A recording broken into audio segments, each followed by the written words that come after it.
ATIA est une association créée en 2008 qui intervient dans le domaine du développement économique et social dans 3 pays, en Inde, à Madagascar et aux Philippines. L'objectif du projet est d'améliorer les conditions de vie des femmes vivant dans les bidonvilles. Donc c'est des femmes qui vivent avec moins d'1 euro par jour, mais qui désirent développer une activité génératrice de revenus. ATIA travaille en partenariat avec l'association indienne Swabiman. Donc Swabiman, avec toute son équipe locale, principalement ses agents de crédit et ses accompagnateurs économiques, vont à la rencontre des femmes pour leur proposer des prêts. C'est des prêts avec des montants qui sont petits, sans garantie, avec des collectes qui se font à domicile pour être adaptées aux femmes bénéficiaires qui doivent rester chez elles, pour qu'elles puissent développer leurs activités. Ils leur proposent, pour renforcer leurs compétences, des formations économiques, un accompagnement économique, c'est-à-dire une formation pendant au moins 3 mois, et il leur fournit également, pendant le temps de leur crédit, de leur prêt, une micro-assurance santé.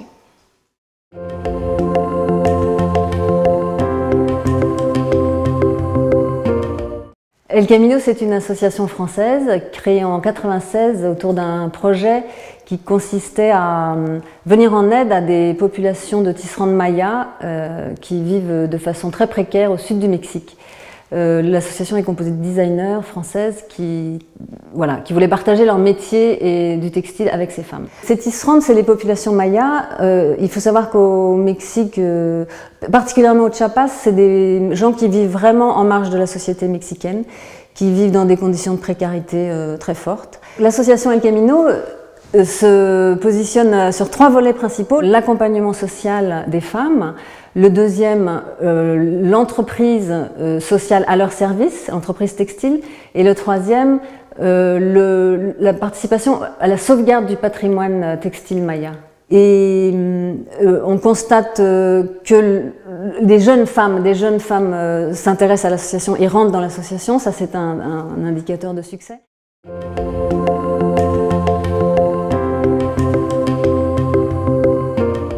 Je représente une association qui s'appelle Fleurs de Cocagne. Notre métier, c'est de faire de l'insertion par l'activité économique. Notre support d'activité, c'est la production horticole biologique, des roses biologiques. On est les seuls en France à faire ça.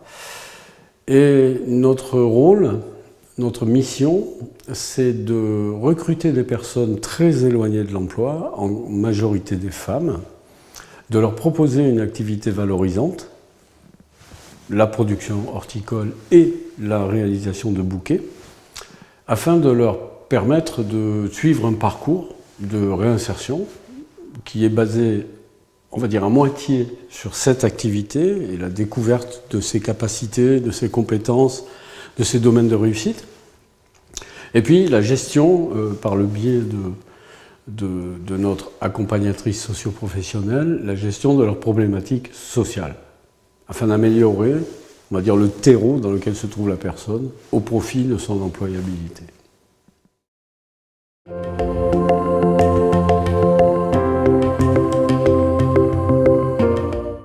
L'association Life Project for Youth, c'est une association qui a été créée en 2009 et qui vise à former et intégrer professionnellement des jeunes exclus.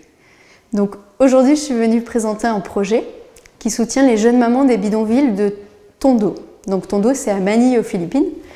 Et donc ces jeunes mamans qui ont entre 17 et 24 ans, qui ont souvent 2 à 3 enfants, qui sont complètement exclues du monde décent puisqu'elles vivent avec moins de 2 $ par jour. Et donc ces mamans, on va essayer de les accompagner par le biais d'un centre de formation professionnelle dans lequel elles vont pouvoir avoir des cours. Elles vont aussi pouvoir très concrètement travailler dans une des équipes sur une des activités microéconomiques que l'association propose.